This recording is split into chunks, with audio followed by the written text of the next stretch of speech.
Okay, game. Socialec versus Idiolec. So I do hope na panoorin mo muna yung video ko sa nakaraan, the previous video, which is about language versus dialect. Now we're going to discuss Socialec and Idiolec. And tulad ng dialect, meron na naman siyang lek sa huli. So once again, this is going to be a variation of a language. Simulan natin sa Socialec. So, a socialect is a variety of language used by a particular social group. So, di ba, let's say, in college or in high school or kahit nung elementary ka pa, you have your own circle of friends, right? Let's say si circle of friends na si A, circle of friends B, circle of friends C. Etong si circle of friends A, may kanya-kanya silang jokes na hindi makaka-relate si circle of friends B at C. Etong si B naman, may kanya-kanyang jokes din yan na hindi makaka-relate si A and si C na rin, ganun sa lahat. Diba? So I remember when I was in college, I had this circle of friends and basically kinumbine namin yung word na astig at solid. Paano nangyari yun? I can't remember. I think one of my friends were joking and then namali lang ng spell. Kumbaga hindi nalagyan ng space and nagkaloko-loko yung messenger. Ang nangyari, yung word na astig at solid na pag-combine niya, ang kinalabasan, aulid.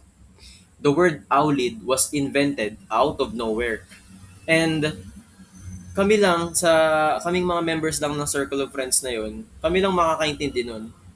Pag sinabi namin yun sa iba, ha? Ano yung word na aulid? 'Di ba? So that's what we mean by a socialect. A socialect is a variety of language used by a particular social group. So ano yung mga nagfa-factors nito? Well, we have age, no? For example, yung mga bata, they speak differently compared sa mga matatanda. Occupation. Obviously, no, iba yung way of speaking ng mga lawyers, iba yung way of using English ng mga lawyers compared sa way of using ng English ng mga businessmen. Compared naman sa English ng mga doctors, iba yung way of speaking nila. Although gumagamit sila ng English, which is the standard language, they are using it very differently. That's an example of socialect. Education level. Of course, iba yung way of speaking of English ng isang grade 1 student, kasi simula pa lang ito mag-English, compared sa grade 10 na marunong na mag-English.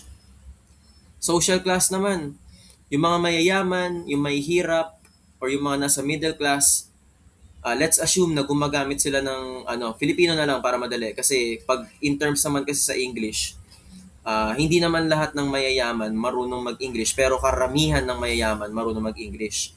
At pagdating naman sa mahihirap, hindi naman hindi naman hindi naman lahat ng mga mahihirap ay magagaling mag-English. So, we're kind of discriminating on this topic, no? Pero yun nga yung purpose ng social class eh. May discrimination talaga. May mayaman, may sakto lang, at may mahirap. Di ba?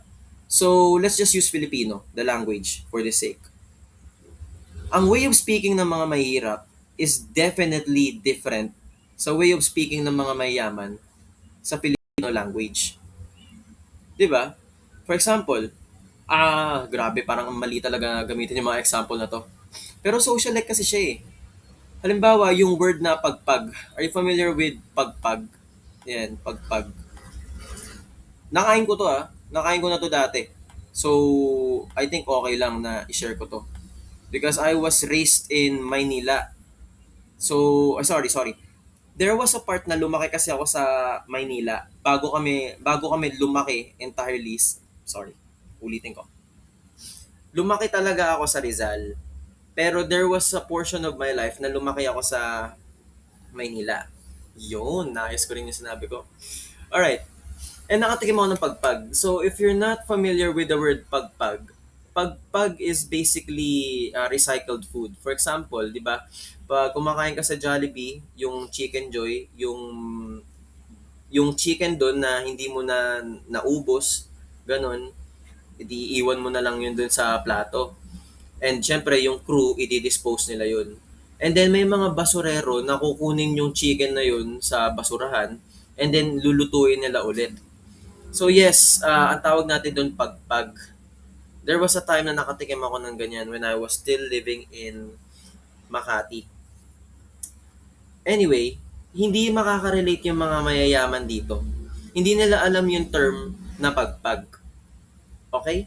So, that's an example of a sociolect. It's a variety of language used by a particular group, and it's shaped by factors such as age, occupation, education level, social class, and ano naman tong shared interest. Ayan, ano naman tong shared interest. Ito nga yung sinasabi ko, no? Halimbawa, yung circle of friends ko nung college. Of course, kaya naman kasi kami magkakaibigan kasi relate kami sa isa't isa. Gusto namin talaga yung trip namin. And because of that, we have our social ec. So, a social ec reflects how people within that group communicate in a way that signals identity and belonging. Yun nga, di ba? So, yung mga bata, malamang sa malamang, whenever they're talking to adults, hindi sila belong sa mga matatanda. Kaya mas makaka-relate sila sa mga kaidaran nila. 'Di ba? Imagine yung mga kabataan ngayon, ano ba yung mga nauuso ngayon, yung skibidi, phantom tax, tapos yung mga matatanda, hindi sila aware dun. 'Di ba? Kasi nga nauuso na yung streaming, nauuso na yung sila Mr. Beast, sila iShowSpeed, hindi na makarelate dito yung mga matatanda. At at the same time, yung mga bata, hindi naman sila makaka-relate sa mga 80s or 70s na kanta na alam ng mga matatanda, mga boomers, 'di ba? Because we have what we call social ec. Okay? Often now, punta naman tayo sa technical part ng social ec. In terms of vocabulary, naiiba talaga. Expressions, iba din. So for example, yung word na slay. Punta tayo sa word na slay. So slay, in traditional English, ang ibig sabihin ng slay is to kill. To kill a monster, ganun, or to kill something. That's what we mean by slay. Pero nowadays, pag sinabi nating slay, it means parang ang angas naman ng damit mo. Uy, astig, ang angas mo slay. Pero dati, it means kill. So, yung mga boomers in particular, pag sinabing slay, ang pagkakaintindi nila sa vocabulary yan is to kill. Pero yung mga, let's say, members of the LGBTQ plus community, sila naman yung kadalasang gumagamit niyan. No? When we say slay, ibig nang sabihin, it's a compliment. In terms naman for pronunciation, okay, let's keep using the word slay. Slay means to kill nga, or 'di ba? You're slaying something or your dress is slay. Pero kung gagamitin mo to tulad ng ginagamit ng mga LGBTQ plus members, sabihin nila, "Girl, your dress is slay." Biglang humaba yung slay, 'di ba? And grammar. Grammar na iba din 'yan. So, for example, paano ba magamit to? Let's say we have English, di ba? English yung standard natin. English. Punta naman tayo sa community ng mga street community, sa street community or sa black community. So, ang pagsabi nila ng can't, yan, I can't, or sorry, hindi pala can't. Wait lang, burahin ko lang. Ang pagsabi nila ng I won't, 'di ba? Won't is a contraction for will not. Yan, won't. Yan yung English, I won't or I will not. Pero sa ibang community, let's say the black community, sabihin nila I ain't. I ain't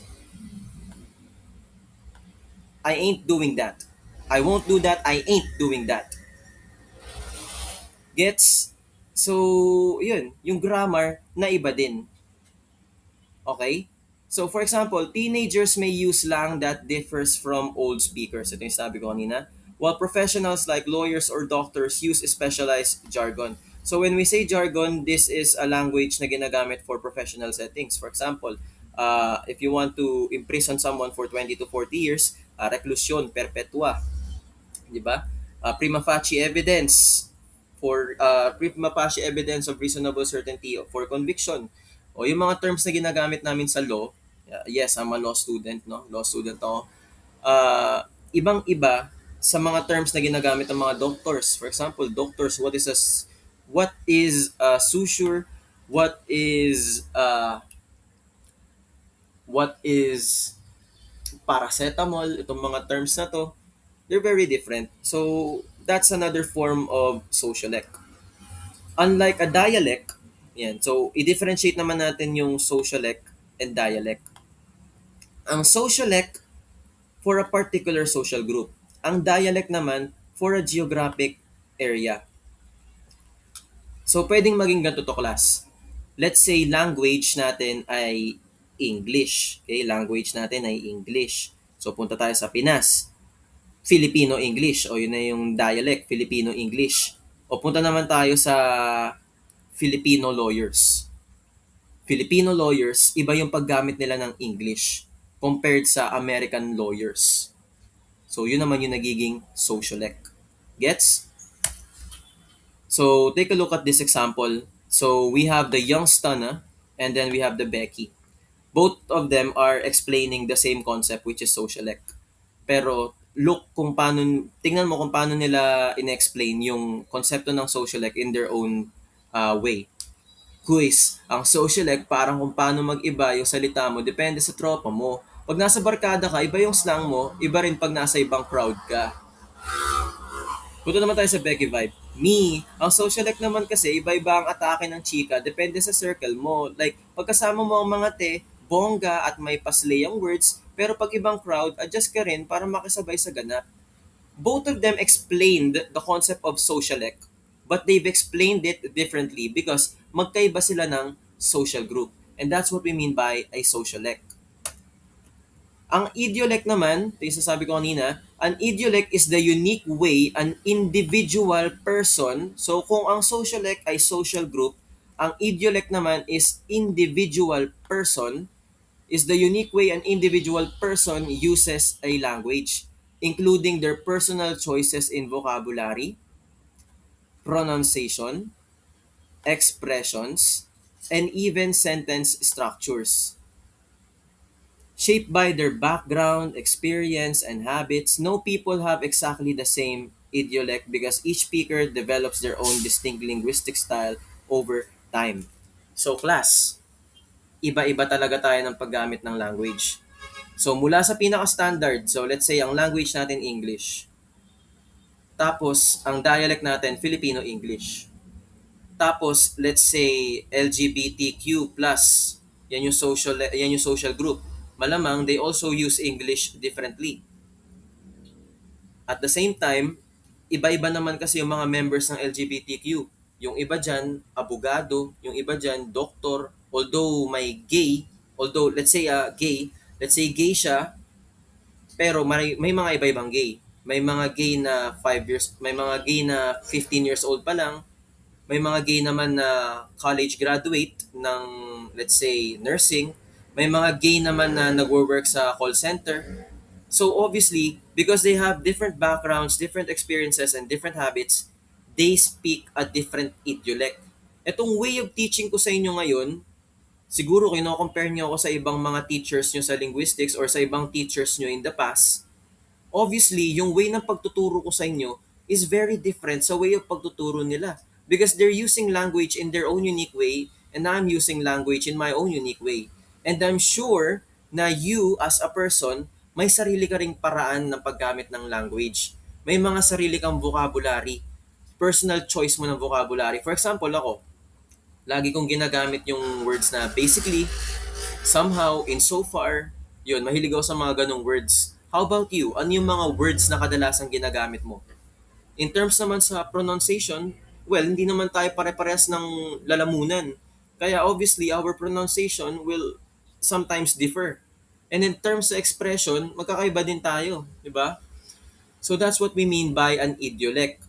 Punta tayo sa mga sikat na example. Kilala mo ba si Rufa May Quinto? Si Rufa May Quinto, ano siya, isa siyang artist dito sa Pilipinas. So kung di mo siya kilala, her way of speaking is very identifiable. Na sa lahat ng mga nakakakilala sa kanya, pag pumunta kayo sa isang kwarto, no? At naka-blindfold kayo, you have no idea kung sino diyan si Rufa May Quinto. tapos biglang nagsalita si Rufa May Quinto, malalaman mo agad na siya yun. Kasi ganito siya magsalita. Hoy mga mi, go, go, go! Ganun siya magsalita. And malalaman mo agad na si Rufa May yun kasi nga, ganun siya magsalita. How about dito naman, si Mike Enriquez, no? Si Mike Enriquez, ganito siya magbalita, di ba? Magandang gabi, isang dalaga, patay, matapos suntukin ng, di ba? Ganun siya magsalita. That's his way of using a language. So once again, pag sinabi nating sociolect, it's for a particular social group. And this social group is shaped by age, occupation, educational level, social class, or shared interest. Pag sinabi naman nating idiolect, the unique way an individual person uses a language. So for our next lesson is going to be the difference between a pidgin and a Creole. Bye for now.